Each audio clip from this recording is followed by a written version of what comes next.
everyone. I am here to tell you about a day in the life of a type 1 diabetic. So a lot of people have misconceptions about what type 1 diabetes really is. So I want to simplify it for you. It occurs when the immune system attacks and destroys certain cells in the pancreas. Pancreas is about the size of your hand, and it is located behind the lower part of your stomach. So these beta cells, they normally produce insulin, which is a hormone that the body uses to move glucose contained in food cells throughout the body, which is uses for energy. When these beta cells are destroyed, no insulin can be produced, and the glucose stays in the blood instead. And this is where it causes serious damage to the organ systems of the body, which is why I have to take insulin to survive. So I take insulin by using an insulin pump, and this is my pump. It's a T-Slim. I call it Slim Jim. It is by Tandem. Like I said, it's called the T-Slim. What's really cool about this is it is a touchscreen. So just three simple steps. I know it's kind of hard to see, but from here I can actually do all the activity I need to do to get the insulin for the day. A lot of technology integrated into my insulin pump. It's touchscreen, rechargeable by a USB port. My previous pump, which was a year and a half ago, everything was charged with a battery, or I had to insert a new AA battery, usually about every 2 weeks or so. So you can imagine how much money was spent on AA batteries just for that insulin pump to actually work. So with my new pump, don't have to worry about that anymore. I can charge it at my desk when I'm working. I can charge it in the car with USB ports. So it's pretty cool, and that technology has come a long ways with insulin pumps. So another thing that I have to do is check my blood sugar. Checking your blood sugar is where you have to prick your finger, and when you prick your finger you get a little bit of blood and you have to put it on a test strip. So there's a few different pieces of this that I'd like to show you. First one is my actual meter. Then I have the thing that holds the lancet or the needle to prick my finger, and then we have my strips, which I'm going to show you exactly what I have to do anywhere from 5 to 6 times a day. Sometimes happens a little bit more depending on what I'm doing that day. So that screen is not really helping out. But let me show you and see if I can pull up a result here. So I just ate a little while ago. I didn't eat the healthiest meal. I actually ended up having some barbecue chicken pizza and a couple cheese sticks. So we'll see how my blood sugar is after lunch. Blood, I just lick it off and I dry it on my shirt. Not always recommended. So right now I am actually at 153. Numbers, sorry, it's kind of hard to see, but so the number pops up. It only takes about 5 seconds to show me what my blood sugar is. Also really cool, my old insulin or my old meters used to take about anywhere from 10, 15, 20 seconds, which really isn't that bad to wait. But that's what I have to do about 5-6 times a day, and then after I do that, I have to figure out, all right, so what am I gonna give myself now? I'm at 153. Do I need insulin? Well, I still have insulin on board on my pump, so I still have insulin in my system. If I give more insulin, that probably means I'm gonna go low. I'm gonna have a low blood sugar. So what happens when I'm low? Because a simple day is just checking blood sugars and giving insulin. That's pretty simple. Life's not that simple being a diabetic. There's a lot more that goes into it. A lot of things that happen that a lot of people don't really know or don't really know how to handle if this happens to someone around them. So I want to give you a little insight on what that looks like. So what happens when my blood sugar is low? Well, when my blood sugar is low, a couple things that could happen to get it there. One, I didn't eat enough food, or two, I gave too much insulin. If I give too much insulin, then I don't have the amount of sugars in my body to actually be broken down. So with too much insulin, my blood sugar is going to go low because I break down sugars I don't need to. So then blood sugars goes low. Some things that can happen is, first thing that I usually notice is I sweat profusely, which I do anyways. You'll see sweat dripping. I'll be glistening from the top of my forehead just all the way down the face. So that's what that happens to me. I will also slur my speech. I'll talk in random sentences and mix around my sentences to where it's not making sense. I get blurry vision. My vision goes very blurry. I don't have very good depth perception. I can also get very uncomfortable tingling in my lips, on my tongue, and on my gums. So get very, very tingly, and I also panic. It's very scary. It's not something that happens very often for me, but when it does, it's probably one of the scariest parts of my life. Being a diabetic is when my blood sugar drops, because you just never know what's going to happen. You don't want to pass out. You don't want your blood sugar to plummet to where you can't do anything. You can't check your blood sugar, which I have never had that happen to me before, minus the one time I passed out when I got my tattoo. And I don't really know what to explain that. My blood sugar was fine before that. Anyways, so that's one thing that can happen. Another thing that can happen is my blood sugar can go up. So what happens when I'm high? High. I'm not that kind of high. So a lot of people think it's really funny when I said, "Oh, hey, I'm high," and they look at me like, "He just say he's high?" And it's kind of funny, and you get a little laugh out of it, but definitely not that kind of high. So when my blood sugar's high, what are some different things that can happen? Well, first of all, I've experienced this many times before, is excessive cramping. I'll get cramps in my legs, cramps in my calves. I'll try to work them out myself, but with the high blood sugar, what happens is all my muscles will cramp up. And then so trying to massage out a cramp doesn't work, because then my hand cramps up and my forearm cramps up, and it's not a comfortable feeling at all. Another thing that can happen is very, very thirsty. I get very thirsty, be drinking a lot of water, a lot of liquids, and I'll have to pee a lot more than usual. I go to the bathroom a lot because I drink a lot of water as it is, but I have to pee even more because of that high blood sugar. So I'm trying to get the sugar in the blood, or the sugar out of my body, and sometimes that happens through the urine. So that's the idea with having to pee more and more, is because I have too much sugar in my body. And sometimes I get the feeling like I'm moving in slow motion. So when I look at my hands, sometimes it just feels like they're barely moving. Also, very uncomfortable feeling because you don't really know what's going on. So those are some clear signs for me on when my blood sugars are high or when my blood sugars are low. Once again, neither are fun, but they can be prevented, and that comes with good control of your blood sugars, good control of your body, and knowing what's going to happen when you eat certain foods, when you drink certain liquids. It takes a lot of time for the body to understand how that works with insulin, and it took me a long time to really figure out how my body reacts to certain things. I'm lucky enough to have very good control right now of my blood sugars. I have a very not strict diet, but I try to make sure I'm not eating too many fatty foods or too much fast food. I try to keep a pretty simple diet, and that helps me out a lot. So since I was 10 years old, this has been my life. So for 18 years now, I did 8 years with syringes, giving myself insulin injections. My mom and dad did that for maybe the first 3, 4, 5 weeks around there. Then I started to slowly get myself to do it. But 8 years of that. In the last 10 years, I've had an insulin pump, and I've had 2 different kinds of pumps. I went with Medtronic first, and then I had the Tandem T:slim, which is what I have now. So why am I telling you all this? What's the importance?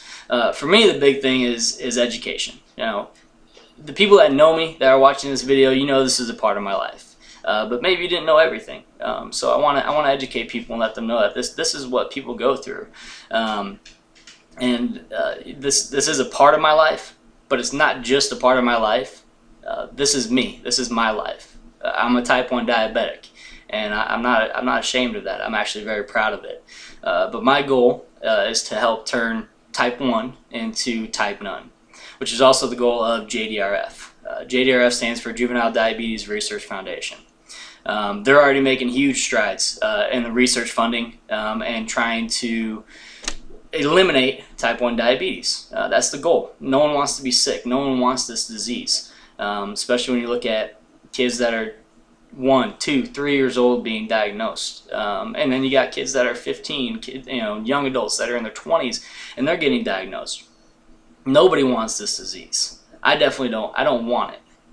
But right now I can't do anything about it. Right now all I can do is help.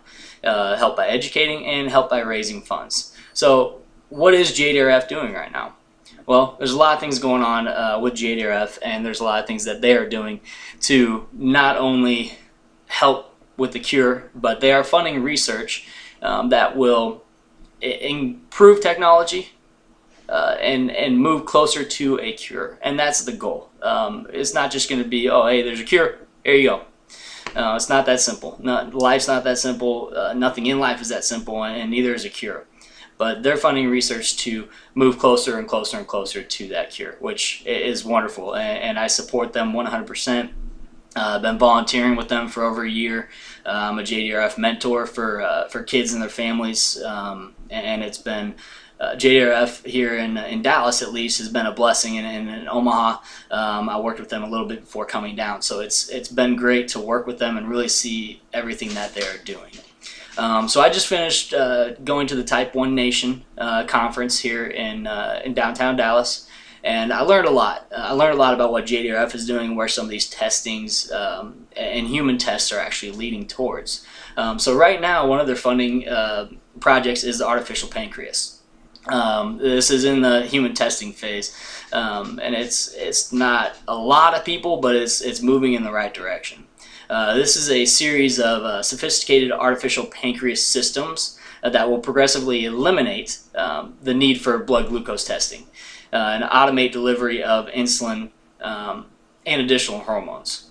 So that's a pretty cool idea. I got to listen to a lady today talk about what the artificial pancreas human trial that she was involved in, exactly what that was, and see her inspiring story made me really feel like, okay, this is getting closer and closer to a cure. So that was pretty cool. Another thing is encapsulation. This is implantable beta cell replacement therapy that will restore insulin independence without the need for intensive immune suppression. And that's really cool, because it's not something where I'm gonna have to give myself a shot every day, and it's just something that's gonna be implanted, and it will produce the insulin for me and really make my life a lot easier, which is not hard right now, but it could be a lot easier with diabetes. So that's another thing. And the last thing right now that is out there is smart insulin. This is where I would give myself a single shot, just one shot a day, and that insulin is going to circulate through the bloodstream, and it only turns on when I need it, and it's off when I don't need it. So if my blood sugar runs high, that insulin is going to turn on, and it's going to drop the blood sugar to what would be my normal range. If it's low or if it's normal, then it's not going to do anything. It's just going to be in my system. So that to me is incredible. If we can get either of those three things into the human trials and pass the human trials, it's going to make life easier and less, maybe less stressful for some, and hopefully for most. So that's just a little glimpse into what JDRF is currently doing with some of these human trials. If they're not happening now, they will be soon here in the future, which will move closer to a world without diabetes. So once again, it's not a cure, but it's getting closer to that cure, and it builds a lot of hope for people like myself. 18 years. The lady who did the artificial pancreas has had it for 36 years. So for people like myself and people that have had it for longer than me, and even the ones that are newly diagnosed, it's a scary thing. Diabetes is not fun, and it's not butterflies. It's not butterflies and sunshine. It's constant monitoring, and life is not always that easy. And sometimes it can get you down, and sometimes it can make you feel like, why me? Why? Why do I have this disease that I have to try to control every single day of my life? And it really can be emotional roller coaster, and it can be a fun roller coaster. It's really what you make of it, and if you don't let it control your life, it's a lot easier to deal with, and just say, this isn't going to control me. I'm going to control it and still live my life the best way that I can. Now, I'm very fortunate to have a lot of support, including my family.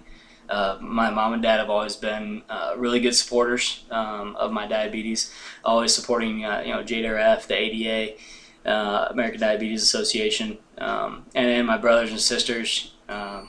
I'll never forget when I was diagnosed, and their reaction, they're scared. And I was scared too, and it's a perfectly normal reaction.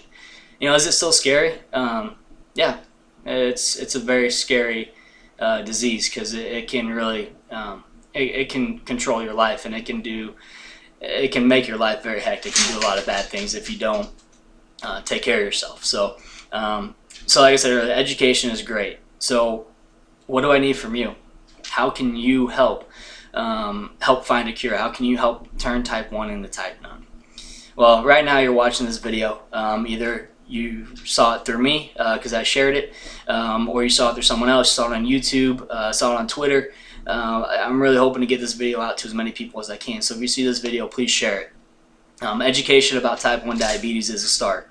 A lot of people don't know what diabetes is. A lot of people don't know how it affects individuals. Even people that are closest to them, they think they know this is what they're going through, but there's probably so much more to that. So it's amazing what you can do to help just by educating yourself on diabetes. So sharing with your friends, family, sharing this video, sharing information is a great way. What I'm really asking for is donations today. I'll be participating in the JDRF One Walk, which is held every year in over 200 locations, nationwide, countrywide, overseas. I mean, these walks happen all over the place, and it's part of my job is to help raise money, so that money goes towards the research to help my life be better. So what I'm asking for is just a couple bucks. I don't need $1,000 from you. I don't need $100. Every little bit helps. Whether you got $1, whether you got $10, $5, $50, every little bit helps, and it really raises hope for people like myself. My goal is $1,200 this year. Last year I raised just under $1,200, so I'm really hoping to exceed that and do even better. I'm extremely thankful for everyone's support, and if you give today, very, very thankful. And I really hope that you do share this with friends and family, and they can donate to me, or they can donate to JDRF as well. Donate to my walk team. If you want to be on the walk team, you can contact me about that as well. You can add me on Facebook. I'll have my Facebook, Twitter, LinkedIn, all that information with this video. And then also, I just want to say thank you for watching this. I know it's almost 18-minute video, but I really do appreciate you taking the time.